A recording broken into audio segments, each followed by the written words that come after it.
This is Make It Plain. Make It Plain. MIP With Masamela Matfumo. Mark Thompson. Make It Plain. Get woke. The Supreme Court has decided, we anticipated this tragically, they have decided in a 6-3 vote to overturn settled law, to overturn women's constitutional right to privacy. The Republicans are plotting a nationwide abortion ban. They cannot be allowed to have a majority in the Congress to do that, but that's their goal. And if you read, and again, we're all studying all this, but if you read what is in the very clear, one of the justices had his own statement. It's about contraception, in vitro fertilization, family planning. That is all what will spring from their decision that they made today. It's such a contradiction. Yesterday, they say the states cannot make laws governing the constitutional right to bear arms. And today, they're saying the exact reverse, that the states can overturn a constitutional right for 50 years, a constitutional right for a woman having the right to choose. The hypocrisy is raging, but the harm is endless.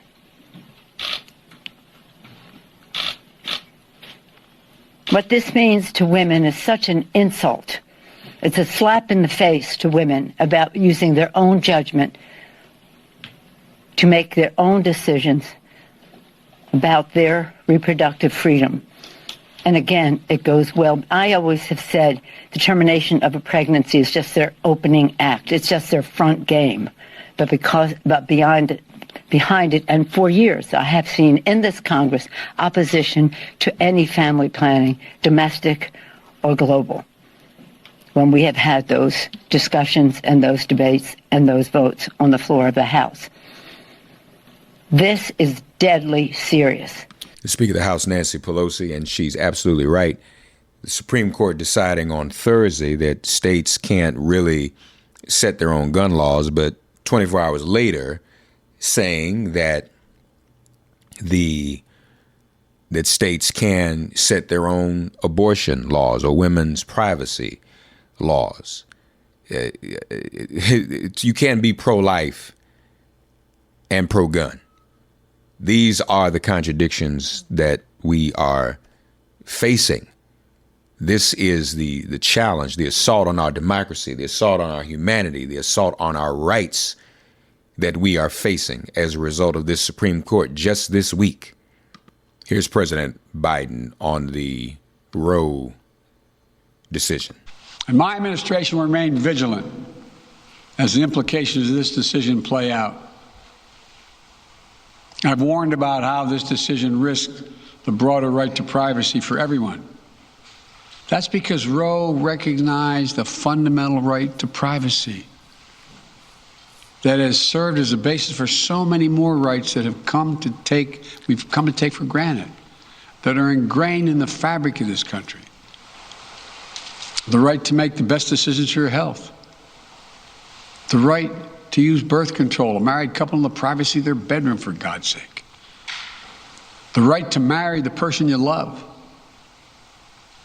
Now, Justice Thomas said as much today. He explicitly called to reconsider the right of marriage equality, the right of couples to make their choices on contraception. This is extreme and dangerous path the court is now taking us on. The president's right. Justice Thomas did say, in his opinion, contraception, same-sex marriage is on the table. And in the gun decision Thursday, he even used the Dred Scott decision and Chief Justice Taney's argument that the Second Amendment was so broad and so allowing of an individual right to bear arms, Judge Taney was fearful that of what would happen if African Americans were allowed to gain arms. But he used that argument, Thomas did. Dred Scott, a black man, or an alleged black man, Clarence Thomas, used Dred Scott, the Dred Scott decision, that everyone had a right to keep and bear arms, as manifested in the Chief Justice's Taney's fear at that time that African Americans could keep and bear arms. This is sick. This is a reversal of so many things. One other thing Biden said that was very important. As the Attorney General has made clear, women must remain free to travel safely to another state to seek care they need. And my administration will defend that bedrock right. If any state or local official, high or low, tries to interfere with a woman's exercising her basic right to travel, I will do everything in my power to fight that deeply un-American attack. The President of the United States making the point women should be free to cross state lines to seek reproductive choices, reproductive health, and abortion, and maintain their privacy. He also said Roe is on the ballot. This has been some week. Highlighted as well by the January 6th hearing. What is the relationship between the Supreme Court and the January 6th hearings? We are hearing in these hearings about the corruption of a White House that has been responsible for the current majority on the court. 3 justices, as Joe Biden said, quote, it was 3 justices named by one president, Donald Trump, who are the core of today's decision to upend the scales of justice and eliminate a fundamental right for women in this country. That's what he said in reaction to Roe. 3 justices appointed by one president. Mitch McConnell blocked another Obama justice from being on the court. Now, this same Trump, this same president who says Biden is illegitimate and 2020 was an illegitimate election, through the January 6th hearings, we're hearing how unethical, amoral, undemocratic, treasonous, seditionist, and insurrectionist he was, and someone like him had the power, has the power. We are witnessing the power that he had and obviously still has, even though he's no longer in office, because Supreme Court justices live beyond, their terms go beyond presidential terms.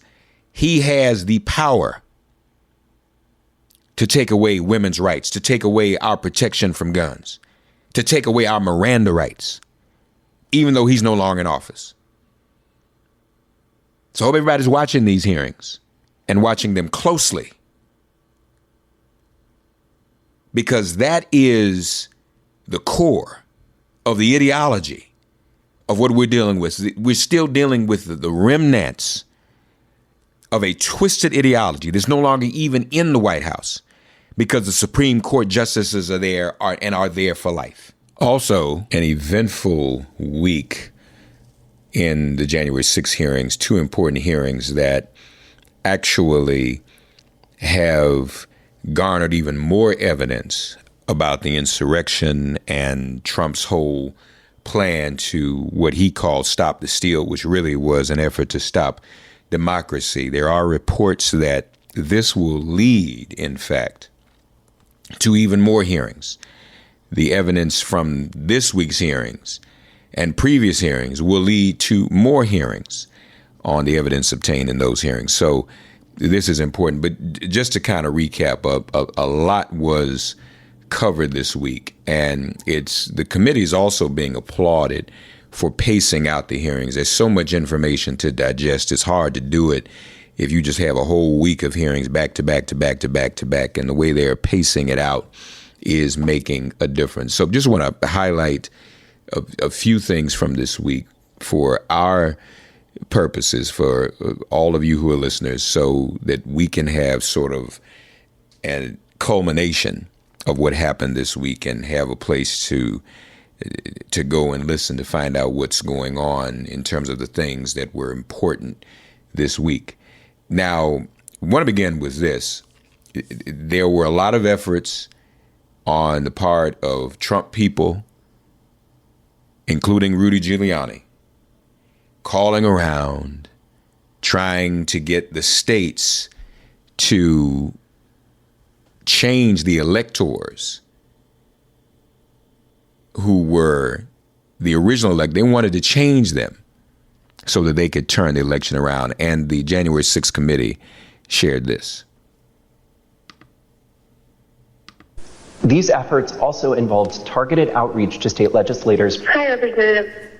My name is Angela McCallum. I'm calling from Trump campaign headquarters in Washington, D.C. You do have the power to reclaim your authority and send a slate of electors that will support President Trump and Vice President Pence. From President Trump's lawyers and from Trump himself. And I've become friendly with legislators that I didn't know 4 weeks ago.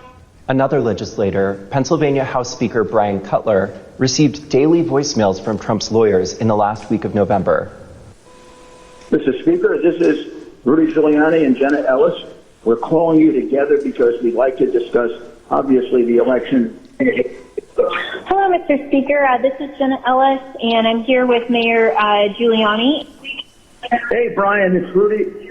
I really have something important to call to your attention that I think really changes things. Cutler felt that the outreach was inappropriate and asked his lawyers to tell Rudy Giuliani to stop calling, but Giuliani continued to reach out. I understand that you don't want to talk to me now. I just want to bring some facts to your attention and talk to you as a fellow Republican. On December 30th, Trump ally Steve Bannon announced a protest at Cutler's home. We're getting on the road and we're going down to Cutler. We're going to start going to offices, and if we have to, we're going to go to homes, and we're going to let them know what we think about them. There were multiple protests. I actually don't remember the exact number. There was at least 3, I think, outside either my district office or my home. And you're correct, my then 15-year-old son was home by himself for the first one. All of my personal information was doxed online. It was my personal email, my personal cell phone, my home phone number. In fact, we had to disconnect our home phone for about 3 days because it would ring all hours of the night and would fill up with messages. Brian Cutler, we're outside. Clerks facing felony charges in Michigan. Poll watchers denied access in Pennsylvania. These ads were another element in the effort. The Trump campaign spent millions of dollars running ads online and on television. So that's the Pennsylvania Speaker of the House, whose voice you heard. That was a congressional staffer narrating. But you heard the Republican Speaker of the House in Pennsylvania under attack. His son was home by himself while people were protesting outside, while they were being harassed. His life was in jeopardy. This is the extent to which people went. Now, remember what happened in 2000? Gore, Florida, the protests that were taking place against people who were counting the ballots, same thing.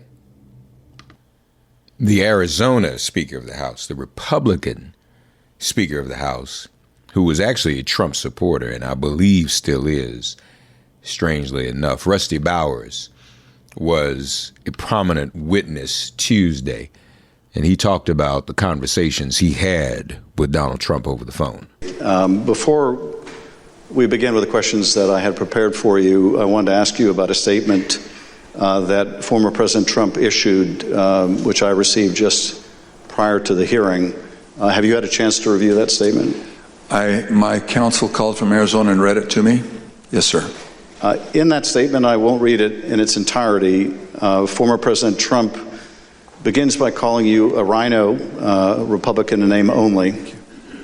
He then references a conversation in November 2020 in which he claims that you told him that the election was rigged and that he had won Arizona.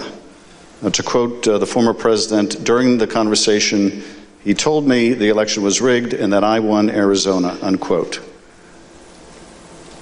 Did you have such a conversation with the president? I did have a conversation with the president. That certainly isn't it, but there were parts of it that are true, but there are parts that are not, sir. And the part that I read you, is that false?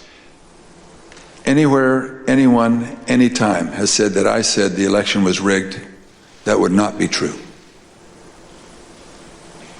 And when the former president in his statement today claimed that you told him that he won Arizona, is that also false? That is also false. Compelling testimony from the Arizona Speaker of the House. And Rusty Bowers, this speaker, would not yield under the pressure even from Rudolph Giuliani. At some point, did one of them make a comment that they didn't have evidence, but they had a lot of theories? That was Mr. Giuliani. And what exactly did he say, and how did that come up? My recollection, he said, we've got lots of theories, we just don't have the evidence.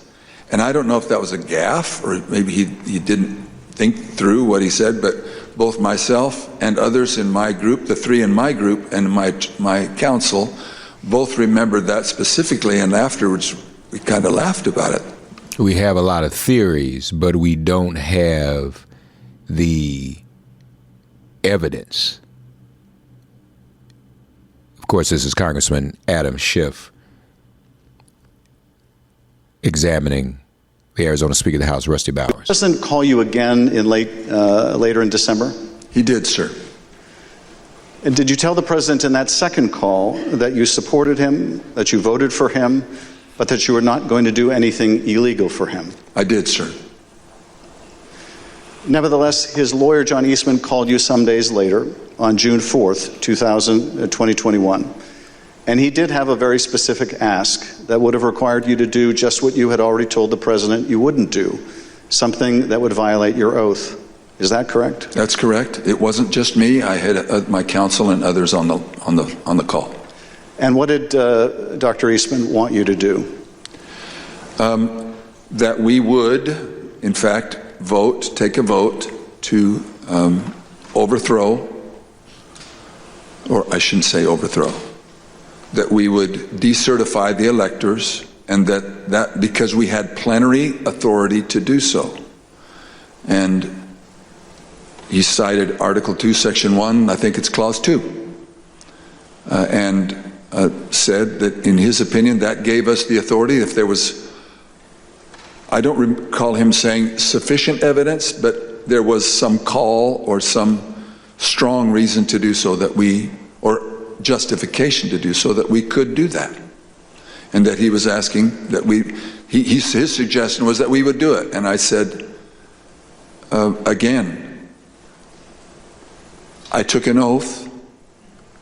For me to take that, to do what you do, would be counter to my oath. I don't recall if it was in that conversation, clearly, that we talked more about the oath, but I said, what would you have me do? And he said, just do it and let the court sort it out. And I said, you're asking me to do something that's never been done in history, the history of the United States, and I'm going to put my state through that without sufficient proof? Rusty Bowers in Arizona, this is really something. There was also evidence presented of Ronna McDaniel of the RNC and John Eastman, this Eastman character. We're going to be hearing more and more about him in the weeks to come, pressing the RNC to get involved in the scheme.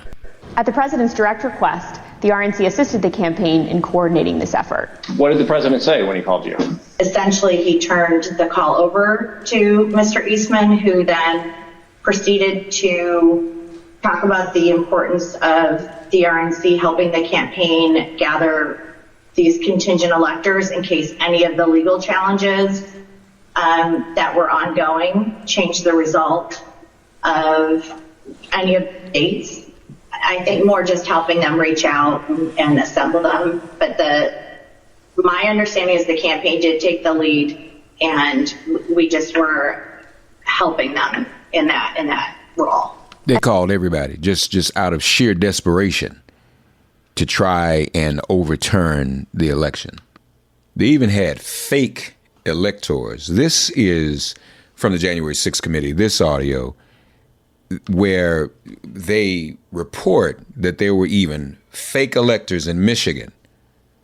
They were hiding out in the Michigan Capitol overnight. By the Select Committee indicate that instructions were given to the electors in several states that they needed to cast their ballots in complete secrecy. Because this scheme involved fake electors, those participating in certain states had no way to comply with state election laws, like where the electors were supposed to meet. One group of fake electors even considered hiding overnight to ensure that they could access the state capitol, as required in Michigan. Did Mr. Norton say who he was working with at all on this effort to have electors meet? He said he was working with the president's campaign. He told me that the Michigan Republican electors were planning to meet in the Capitol and hide overnight so that they could fulfill the role of casting their vote in per law in the Michigan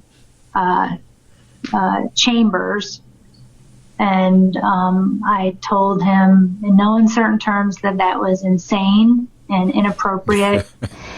No uncertain terms, it was insane. Clearly it was. Now back to Rusty Bowers. And we'll hear this from several witnesses. The threats, the harassment, the life endangerment was very real. As others in the videos have mentioned, we received, my secretaries would say, in excess of 20,000 emails and tens of thousands of voicemails and texts, which saturated our offices and we were unable to work, or at least communicate. But at home,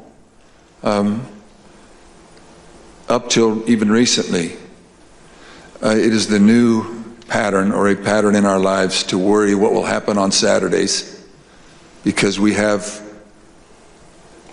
various groups come by and they have had video panel trucks with videos of me proclaiming me to be a pedophile and a pervert and a corrupt and politician, and blaring loudspeakers in my neighborhood and leaving literature both on my property, but arguing and threatening with neighbors and with myself. And I don't know if I should name groups, but there was one gentleman that had the 3 bars on his chest, and he had a pistol and was threatening my neighbor, not with the pistol, but just vocally. When I saw the gun, I knew I had to get close. And at the same time, on some of these, we had a daughter who was gravely ill, who was upset by what was happening outside. And my wife, that was a valiant person, very, very strong, quiet, very strong woman.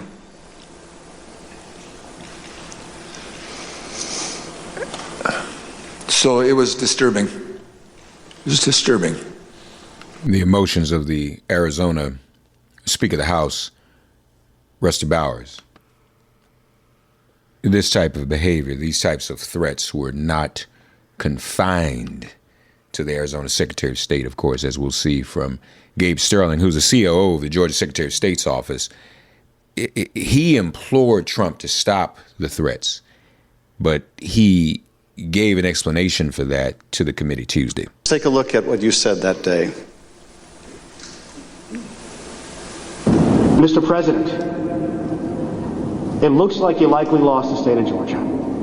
We're investigating. There's always a possibility. I get it. You have the rights to go through the courts. What you don't have the ability to do, and you need to step up and say this, is stop inspiring people to commit potential acts of violence. Someone's going to get hurt, someone's going to get shot, someone's going to get killed.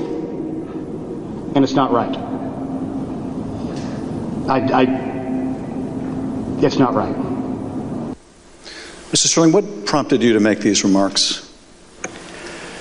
Mr. Schiff, we had a previously scheduled press conference that day, as we were in the habit of doing, trying to be as transparent as we could about the election and the counts going on. A little after lunch that day, lunchtime, I received a call from the project manager from Dominion Voting Systems, who was audibly shaken. She's not the kind of person I would assume would be that way. She has a master's from MIT, a graduate of the Naval Academy, and is very much on the ball and pretty unflappable. And she informed me about a young contractor they had who had been receiving threats from a video had been posted by some QAnon supporters. And at that point, we had been steeping in this kind of stuff. So it was around us all the time. So I didn't take note of it more than adding to the pile of other stuff we were having to deal with. And I did pull up Twitter, and I scrolled through it, and I saw the young man's name. There was a particular tweet that, for lack of a better word, was a straw that broke the camel's back. Had the young man's name. It was a very unique name. I believe it was a first-generation American. And it said, had his name, "You committed treason. May God have mercy on your soul," with a slowly twisting gif of a noose. And for lack of a better word, I lost it. I just got irate. My boss was with me at the time, the Deputy Secretary, Jordan Fuchs, and she could tell that I was angry. I tend to turn red from here up when that happens, and that happened at that time. And she called Secretary Raffensperger to say, we're seeing these kind of threats, and Gabe thinks we need to say something about it. And of course, the Secretary of State, Brad Raffensperger, and his wife and other families also were threatened. Well, after the election, my email, my cell phone was doxxed, and so I was getting texts all over the country. And then eventually, my wife started getting the text, and hers typically came in as sexualized texts, which were disgusting. You have to understand that Trish and I, we met in high school. We've been married over 40 years now, and so they started going after her. I think just to probably put pressure on me. Why don't you just quit, walk away? And so that happened. And then some people broke into my daughter-in-law's home, and my son has passed, and she's a widow and has 2 kids, and so we're very concerned about her safety also. Before we move on from Raffensperger, something he said that really stood out to me, and I want to share it. Again, you hear Congressman Adam Schiff in the cross-examination kind of set this up, but Raffensperger said something that was quite compelling in response to Congressman Schiff. Take a listen, if you would. Third, the day after Meadows' Georgia visit, he set up a call between President Trump and Francis Watson. On the call between President Trump and Georgia investigator Francis Watson, the former president continued to push the false claim that he'd won the state of Georgia. Let's listen to that part of the conversation. You know, you have the most important job in the country right now, because if we win Georgia, first of all, if we win, you're going to have 2 wins. They're not going to win right now. You know, they're down because the people of Georgia are so angry at what happened to me. They know I won by hundreds of thousands of votes. It wasn't close. And in this next clip, he told this state law enforcement official that she'd be praised if she found the right answer. Hopefully, I will. When the right answer comes out, you'll be praised. I mean, I don't know why. They've made it so hard. They will be praised. People will say, "Great," because that's what it's about. That ability to check and to make it right. Because everyone knows it's wrong. There's just no way. Mr. Raffensperger, I know you weren't on this call, but that you have listened to it. President Trump didn't win by hundreds of thousands of votes in Georgia, did he? No, he did not.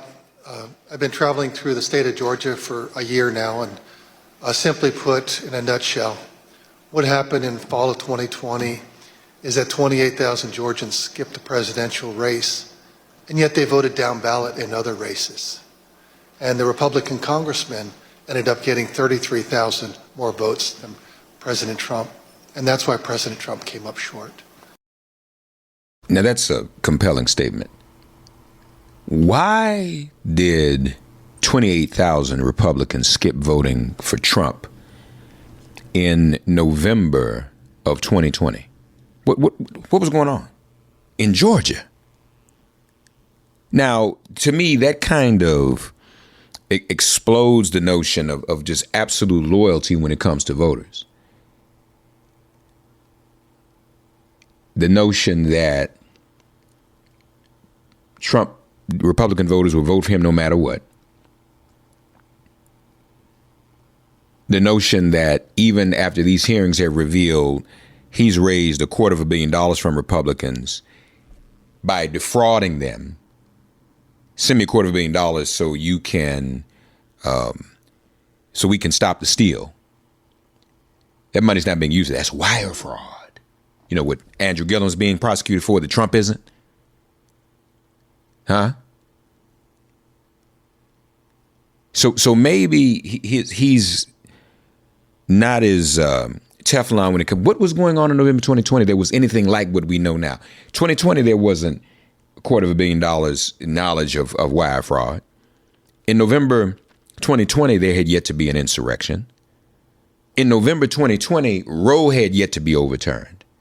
So if you can get 28,000 Republicans not to vote for him, you can. No, I take that back. If he can do whatever he did to get 28,000 Republicans not to vote for him in November 2020, what do you think they're going to do in November 2022 and November 2024?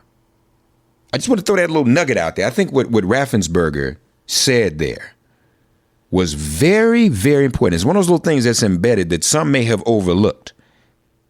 What was going on in Georgia? Now, that's not to say these people voted for Joe Biden. What he said, they skipped. They didn't vote at all. And that's without the $250 million wire fraud. That's without the insurrection. That's without the overturning of Roe. So 28,000 people in Georgia, and God knows what other states where that happened. So we're to believe they're going to go vote for him now? After we know about the wire fraud, after we know about the insurrection, after we know about the overturning of Roe? Yeah, I think somebody ought to take a look at that. Joy Reid said it best about these next clips, his next clip from the testimony. The Moss family, black women who often work and volunteer as poll workers. Black women, the backbone of this electorate, the backbone of the Democratic Party, under attack. Wandrea Moss and her mother, first of all, attacked by Rudy Giuliani. Mr. Giuliani and President Trump, I want to advise viewers that these statements are completely false and also deeply disturbing. Tape earlier in the day of Ruby Freeman and Shay Freeman Moss and one other gentleman quite obviously surreptitiously passing around USB ports as if they're vials of heroin or cocaine. I mean, it's obvious to anyone who's a criminal investigator or prosecutor they are engaged in surreptitious illegal activity again that day. And that's a week ago, and they're still walking around Georgia lying. They should have been questioned already. Their places of work, their homes should have been searched for evidence of ballots, for evidence of USB ports, for evidence of voter fraud. That video was from Rudy Giuliani's appearance at a Georgia State Senate hearing on December 10. Now, you notice black women, vials of heroin and cocaine. What's that about? Oh, that's about Ronald Reagan. That's about welfare mom. That's the damage that's done. And first of all, it was a ginger mint that she passed. It wasn't a doggone USB. How does USB look like a vial of heroin or cocaine? How does Rudy know what heroin or cocaine looks like anyway? Somebody ought to ask that question. Sister Moss. And were there social media posts that they showed you responding to those false claims? Well, when I saw the video, of course, the first thing that I said was like, why? Why are they doing this? What's going on?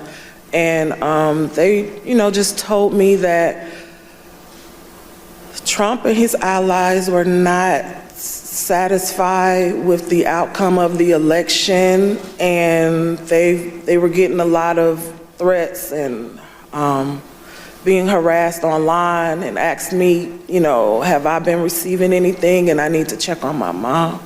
And I told them, I was like, where have they, where have you been getting these threats? I don't believe I have any. And Mr. Jones told me, like, they're attacking his Facebook, and I don't really use Facebook. I have one, so I went to the Facebook app, and I'm just kind of panicky at this point because this has never happened to me, and my mom is involved, and I'm like her only child. So I'm just asking him, like, well, where are the messages? All I see is the feeds. Like, how do you get to the messages? And he said, it's another icon on your phone that says Messenger. And I went to that icon, and it was just a lot of horrible things there. And those horrible things, did they include threats? Yes, a lot of threats, wishing death upon me, telling me that, I'll be in jail with my mother, and saying things like, be glad it's 2020 and not 1920. That's, yeah. Were a lot of these threats and vile comments racist in nature? A lot of them were racist. A lot of them were just hateful. But yes, sir. In one of the we know what that means when you say, be glad it's 2020, not 1920. We know what happened in 1920. We know about the era of lynchings. Sister Moss's mom, Lady Ruby. Your mother was kind enough to come speak with us earlier. Let's listen to her story in her words. My name is Ruby Freeman. I've always believed that when God says that he'll make your name great, but this is not the way it was supposed to be. I could have never imagined the events that followed the presidential election 2020. For my entire professional life, I was Lady Ruby. My community in Georgia, where I was born and lived my whole life, knew me as Lady Ruby. I built my own business around that name, La Ruby's Unique Treasures, a pop-up shop catering to ladies with unique fashions. I wore a shirt that proudly proclaimed that I was, and I am, Lady Ruby. Actually, I had that shirt on.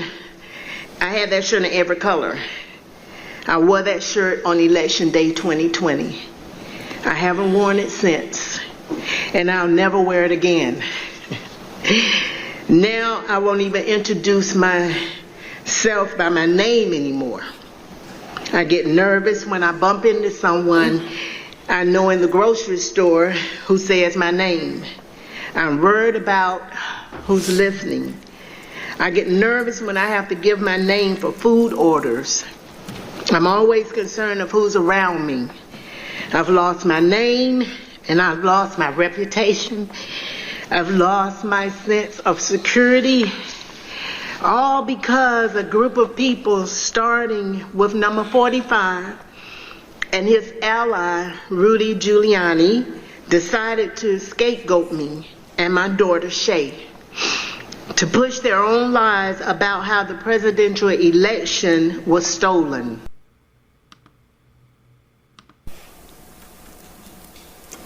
Ms. Moss, how has this experience of being targeted by the former president and his allies affected your life?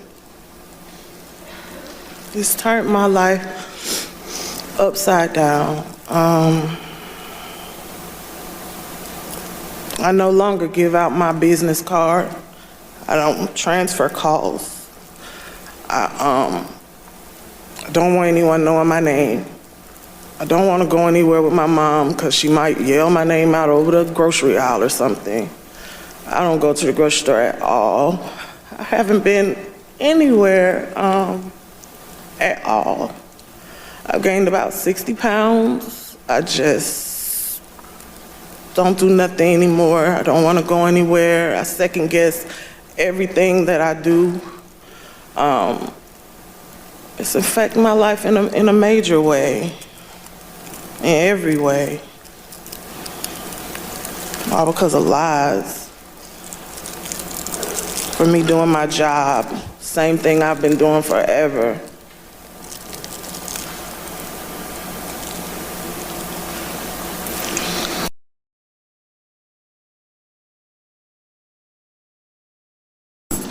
Your mother also told the select committee about how she had to leave her own home for her safety and go into hiding after the FBI told her that it would not be safe for her there before January 6th and until the inauguration. Let's listen to a clip of her story in her own words. Around the week of January 6th, the FBI informed me that I needed to leave my home for safety. And I left my home for safety around that time. Understood. How long did you stay out? Did you, remain outside of your home for your own safety? I stayed away from my home for approximately 2 months. It was horrible. I felt homeless. I felt, I can't believe this person has caused this much damage to me and my family. To have to leave my home, that I've lived there for 21 years. And, I'm having to have my neighbors watch out for me, and I have to go and stay with somebody. It was hard. It was horrible. And your conversation with the FBI about needing to leave your home for your own safety, or perhaps recommending it, do you remember, was there a specific threat that prompted that, or was it the accumulation of threats that you had received? What prompted it was getting ready to, January 6th was about to come, and they did not want me to be at home because of all the threats and everything that I had gotten. They didn't want me to be there in fear of, the people would come into my home, and I had a lot of that. So they didn't want me to be there, just in case something happened. I asked, how long am I going to have to be at home? And they said, at least until the inauguration. In addition to the personal impact this experience has had on you and your family, one of the things that I find most disturbing is how these lies discourage longtime election workers from continuing to do this important work. Tell us, if you would, of the other election workers shown in that State Farm Arena video and their supervisors. How many are still election workers in Fulton County? There is no permanent election worker or supervisor in that video that's still there. And did you end up leaving your position as well? Yes, I left. Ms. Moss, I want to thank you for coming in to speak with us and to thank you for your service to our democracy. What we have just played is a truly horrible and appalling sample, but just a sample of the things that were said about you and your mother following the election. I want to say how very sorry I think we all are for what you've gone through, and tragically, you're not alone. Other election workers around the country have also been the subject of lies and threats. No election worker should be subject to such heinous treatment just for doing their job. The President of the United States is supposed to represent every American,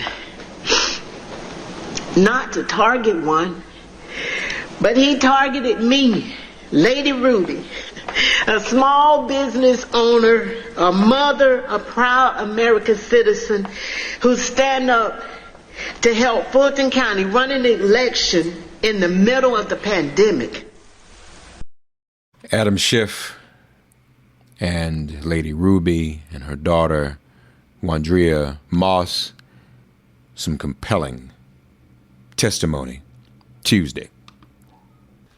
Thursday's hearings were no better, as we heard from former DOJ officials about the plan to steal the election, or as Trump would say, stop the steal, but really their plan to stop democracy. Representative Adam Kinzinger got things going. Republican congressmen echoed the president just 2 days later. They wrote a letter to Attorney General Barr laying into the Justice Department for a, quote, shocking lack of action in investigating the claims of election fraud. That same day, Attorney General Barr stated publicly that President Trump's claims had no merit. Ignoring the top law enforcement officer in the country, Republican congressmen amplified the stolen election message to the American public. Let's listen. And so there's widespread evidence of fraud. Louis Gohmert. Because people haven't done their jobs. Durham and Barr will deserve a big notation in history when it's written of the rise and fall of the United States if they don't clean up this mess, clean up the fraud, do your jobs, and save this little experiment in self-government. Again, I join my colleagues in calling on Andy Biggs. Attorney General Barr to immediately let us know what he's doing. We're already working on challenging Paul Gosar. the certified electors. And now what about the courts? How pathetic are the courts? January 6th, I'm joining with the Matt fighters Gaetz. in the Congress, and we are going to object to electors from states that didn't run clean elections. Democracy is left undefended if we accept the result of a stolen election without fighting with every bit of vigor we can muster.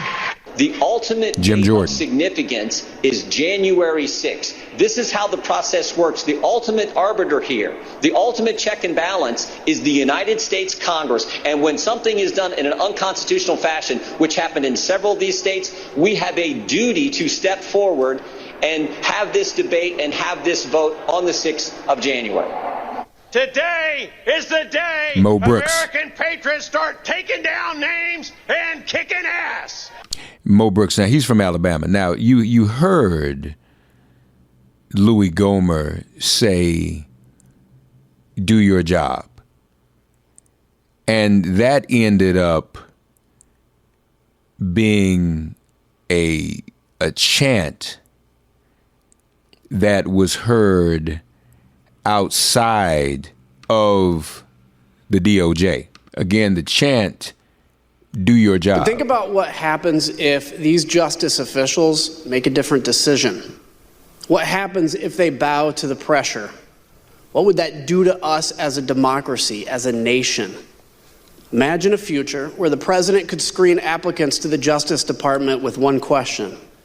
Are you loyal to me or to the Constitution? And it wouldn't take long to find people willing to pledge their loyalty to the man. We know many of President Trump's vocal supporters on January 6th also wanted the Justice Department to do whatever he asked, as long as it meant he could stay in power. They made sure Justice Department officials heard his message as they protested loudly in front of the department on their way to the Capitol on January 6th. Do your job! Do your job! Do your job! Do your job! Do your job! Live in D.C., we're marching to the Capitol. We are at the Department of Justice right now telling these cowards to do their job. We're going to take the Capitol. So clearly the DOJ was targeted as well. Former, and that was Representative Adam Kinzinger again, by the way, Congressman Benny Thompson, the chair of the committee, spoke with Acting Attorney General Jeffrey Rosen. Attorney General Bill Barr told the Select Committee that before he left the department in December 2020, he told President Trump on at least 3 occasions there was no evidence of widespread election fraud that would have changed the results of the presidential election and refuted numerous specific claims of election fraud the president was making. Mr. Rosen, after Mr. Barr announced his resignation, did Donald Trump continue to demand that the Department of Justice investigate his claims of election fraud? Yes, he asserted that he thought the Justice Department had not done enough. Thank you. From the time you took over from Attorney General Barr until January 3rd, how often did President Trump contact you or the department to push allegations of election fraud? So between December 23rd and January 3rd, the president either called me or met with me virtually every day, with one or two exceptions like Christmas Day. And before that, because I had been announced that I would become the acting Attorney General before the date I actually did, the president had asked that Rich Donahue and I go over and meet with him, I believe, on December 15th as well. So he was asked every single day to intervene, to do something. The acting Deputy Attorney General, Richard Donahue, speaking with Congressman Kissinger. Mr. Donahue, on December 27th, you had a 90-minute conversation with the president where he raised false claim after false claim with you and Mr. Rosen. How did you respond to what you called a, quote, stream of allegations? The December 27th conversation was, in my mind, an escalation of the earlier conversations. As the former acting AG indicated, there were a lot of communications that preceded that. As we got later in the month of December, the president's entreaties became more urgent. He became more adamant that we weren't doing our job. We need to step up and do our job. And he had this arsenal of allegations that he wanted to rely on. And so I felt in that conversation that it was incumbent on me to make it very clear to the president what our investigations had revealed, and that we had concluded, based on actual investigations, actual witness interviews, actual reviews of documents, that these allegations simply had no merit. And I wanted to try to cut through the noise, because it was clear to us that there were a lot of people whispering in his ear, feeding him these conspiracy theories and allegations. And I felt that being very blunt in that conversation might help make it clear to the president that these allegations were simply not true. And so as he went through them in what for me was a 90-minute conversation or so, and what for the former acting AG was a 2-hour conversation, as the president went through them, I went piece by piece to say, no, that's false. That is not true. And to correct him really in a serial fashion as he moved from one theory to another. These are DOJ officials pushing back against Trump claims. And this quote from Donahue is one of the most compelling quotes from Thursday's hearing. Let's take a look at another one of your notes. You also noted that Mr. Rosen said to Mr. Trump, quote, DOJ can't and won't snap its fingers and change the outcome of the election. How did the president respond to that, sir? He responded very quickly and said, essentially, that's not what I'm asking you to do. What I'm just asking you to do is just say it was corrupt and leave the rest to me and the Republican congressman. So let's now put up the notes where you quote the president. As you're speaking to that, he said, the president said, just say the election was corrupt and leave the rest to me and the Republican congressman. So, Mr. Donahue, that's a direct quote from President Trump, correct? That's an exact quote from the president, yes. Just say the election was corrupt and leave the rest to me and the Republican congressman.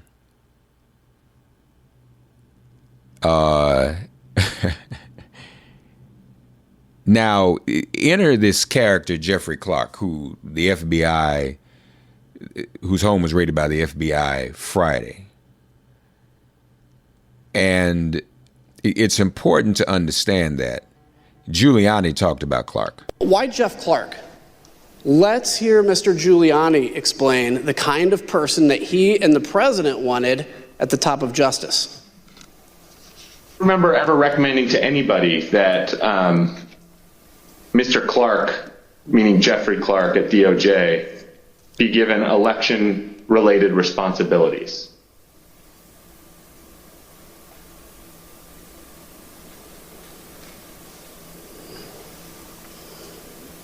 You mean beyond the president?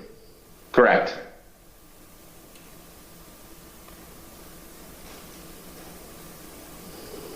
Well, beyond the president, I do recall saying to people that somebody should be put in charge of the Justice Department who isn't frightened of what's going to be done to their reputation. Because Justice Department was filled with people like that. Should put somebody that's not frightened of what's going to be done to their reputation. Mr. Donahue. That's Giuliani justifying Jeffrey Clark, again, who was raided by the FBI Friday.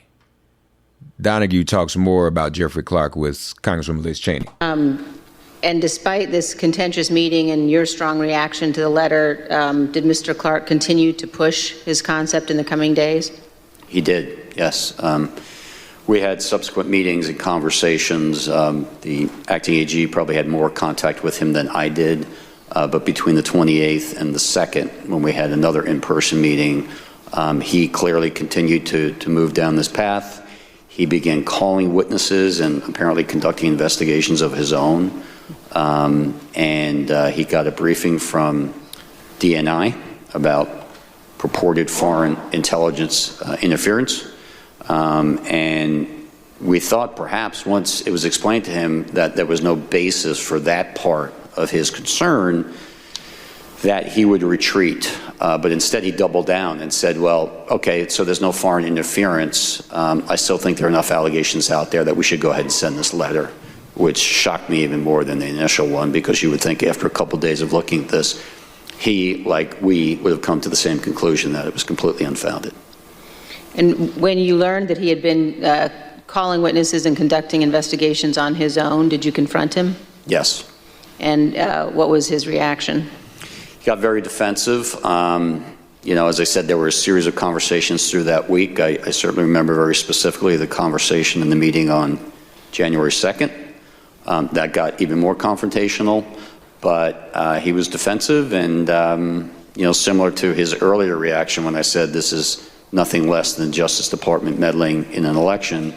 His reaction was, I think a lot of people have meddled in this election. And so he kind of clung to that and then spewed out some of these theories, some of which we'd heard from the president, but others which were floating around the internet and media, and just kept insisting that the department needed to act and needed to send those letters. Now, there were constant claims of executive privilege, of course, on the part of Jeffrey Clark. You claim executive privilege and what have you, and I guess pleading the fifth when you feel you might be guilty. We asked Mr. Clark some of the same questions that we've asked you, and here's how he answered.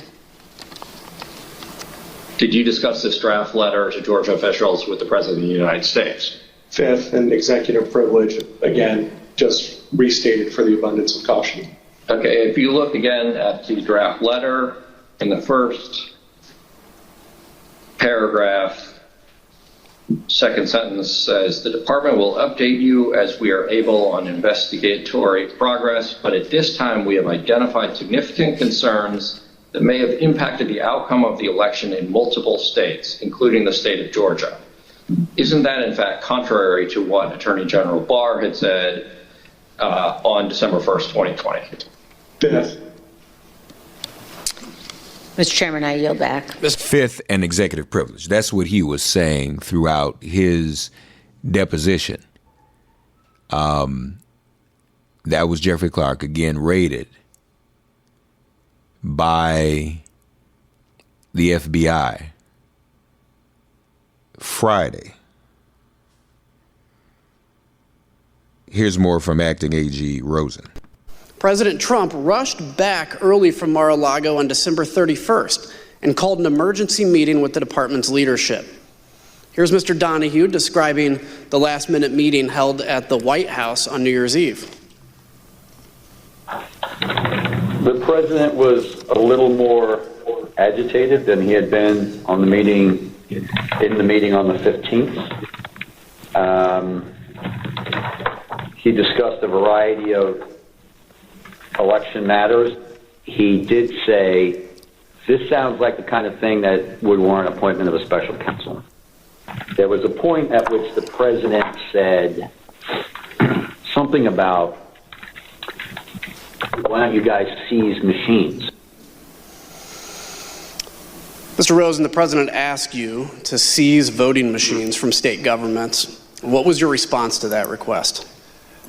We had seen nothing improper with regard to the voting machines, and I told him that the real experts at that had been at DHS, and they had briefed us that they had looked at it and that there was nothing wrong with the voting machines.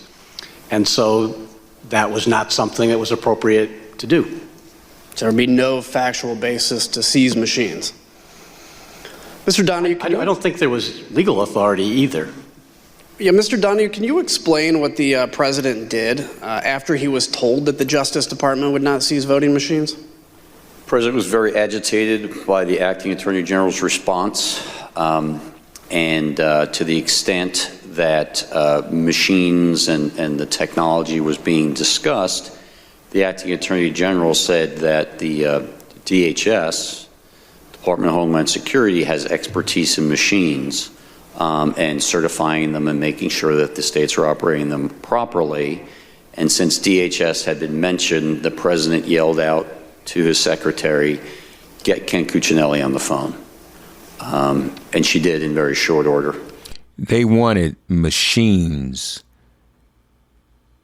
seized. Trump wanted machines. Now, everywhere he's turning, he is met with pushback. Everyone is pushing back again. He's not getting any support. Here's more about Jeffrey Clark. Did he tell you in that the president had offered him the job of acting attorney general? That was a day later. On the 2nd, he said that the president had asked him to let him know if he'd be willing to take it. Subsequently, he told me that on Sunday the 3rd, he told me that the timeline had moved up and that the president had offered him the job and that he was accepting it. Well, let's ask about that. What was your reaction to that? Well, on the one hand, I wasn't going to accept being fired by my subordinate, so I wanted to talk to the president directly. With regard to the reason for that is I wanted to try to convince the president not to go down the wrong path that Mr. Clark seemed to be advocating. And it wasn't about me. There's only 17 days left in the administration at that point. I would have been perfectly content to have either of the gentlemen on my left or right replace me if anybody wanted to do that. But I did not want for the Department of Justice to be put in a posture where it would be doing things that were not consistent with the truth, were not consistent with its own appropriate role, or were not consistent with the Constitution. The acting AG resisting the appointment of Jeffrey Clark as the new acting AG. Here's more from Donahue.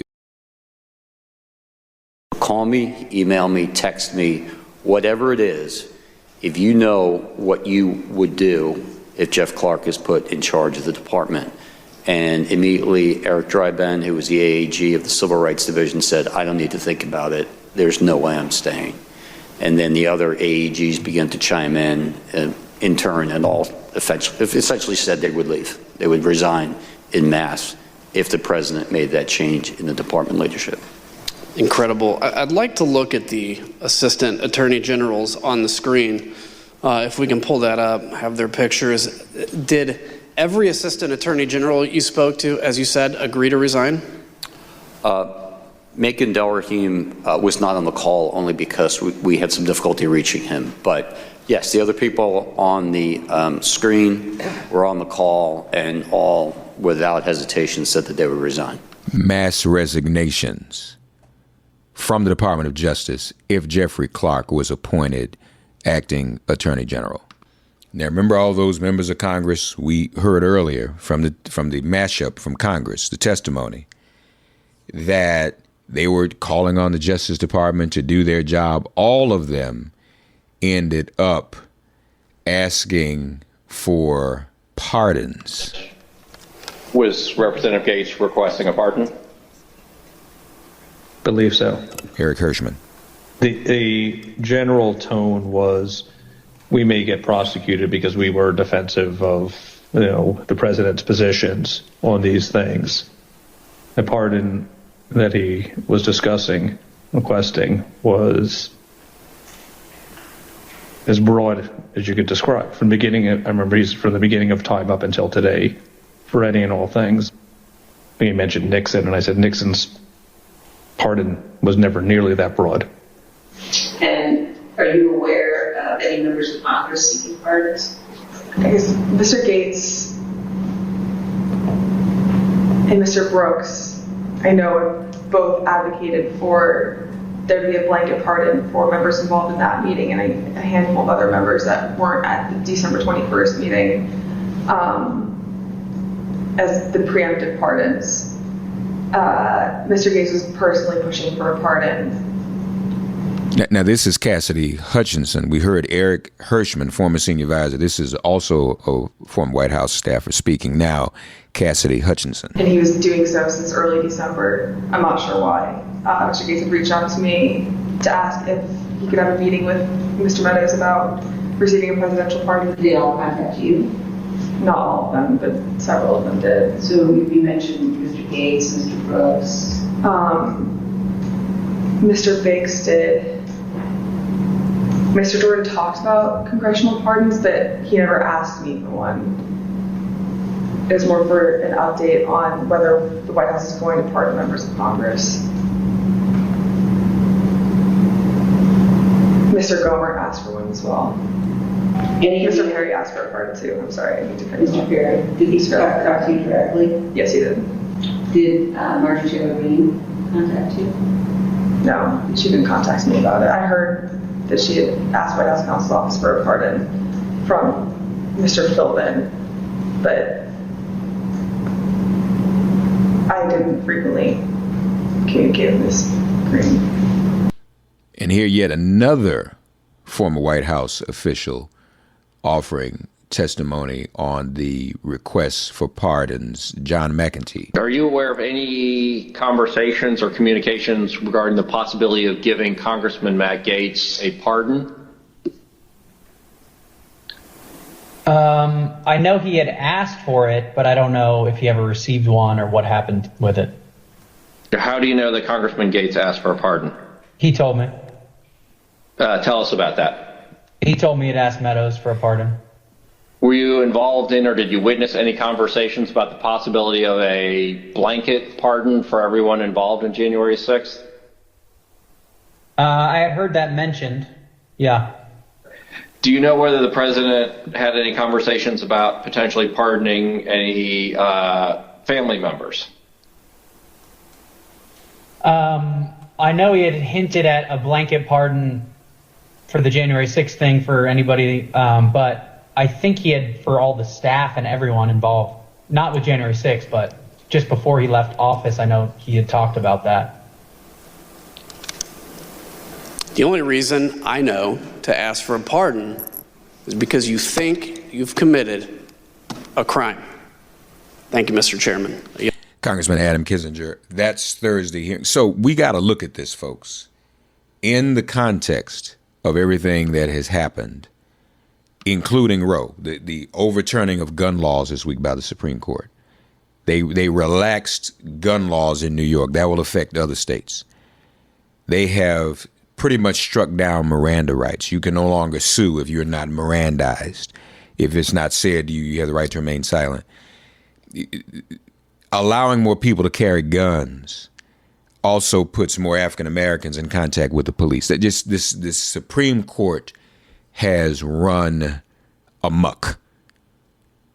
And January 6th shows us what the agenda was. Now, they may not have stopped the election of Joe Biden, but the Supreme Court is nullifying things, and particularly settled constitutional law. Roe has stood for 50 years. January 6th lets you know, and these hearings let you know, the mentality of the people that we're dealing with. In the Roe opinion, Clarence Thomas said that contraception, marriage equality, should be overturned. And frankly, women, the over 50% of them that voted for Donald Trump in 2016 didn't listen to Hillary Clinton, because the same way we as African Americans have internalized racism and turned on each other, white women have internalized sexism and turned on each other. And Hillary wasn't good. She wasn't the right one. We don't like her. But she warned us, and she was right. This is from the debate in 2016. And in this case, it's not only about Roe v. Wade. It is about what's happening right now in America. So many states are putting very stringent regulations on women that block them from exercising that choice, to the extent that they are defunding Planned Parenthood, which, of course, provides all kinds of cancer screenings and other benefits for women in our country. Donald has said he's in favor of defunding Planned Parenthood. He even supported shutting the government down to defund Planned Parenthood. I will defend Planned Parenthood. I will defend Roe v. Wade, and I will defend women's rights to make their own health decision. So, folks, that is where we are. And I pray that everyone has learned from this and realizes now the consequences of being apathetic, being lax, not voting, not being passionate enough to prevent this takeover. Once again, the reclamation, the same reclamation that occurred after Reconstruction when the Confederates came back. This is another reclamation here in America taking place right now. And now is the time we all come together. In the words of Dr. King, we are inextricably linked in a mutual garment of destiny. We must be about that. Thanks for getting woke and listening to Make It Plain. As always, perform an act of kindness on behalf of an elder or young person. Write a letter to a sister or brother who just so happens to find her or himself incarcerated. Offer libations to the ancestors upon whose sturdy shoulders we all now stand. And above all, give thanks to the God of your understanding by whatever name you call her and him. All God asks of us is that we give each other love. Thanks for giving MIP love. And please remember to subscribe and give us a 5-star rating. If all hearts and minds are clear, it has been made plain.